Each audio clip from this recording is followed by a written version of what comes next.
Let us analyze our second transaction.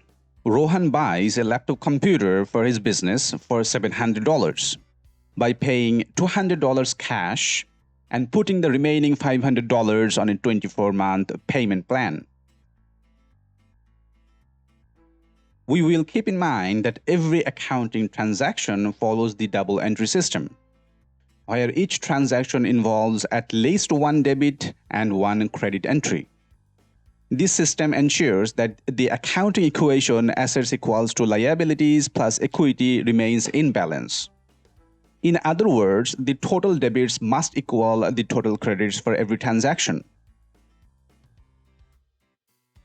Since Rohan buys a laptop computer for the business, this is also an investment in purchasing an asset for the business.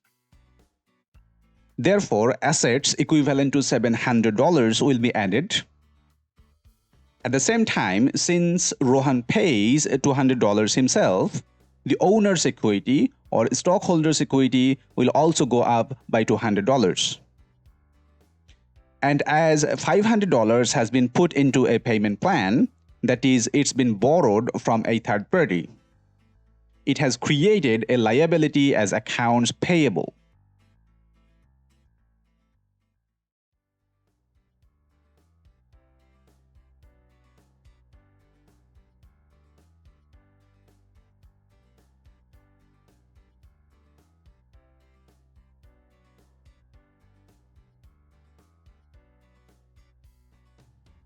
The lesson from this transaction is that when you buy anything on credit, you create a third-party claim on the business's assets. It's called a liability.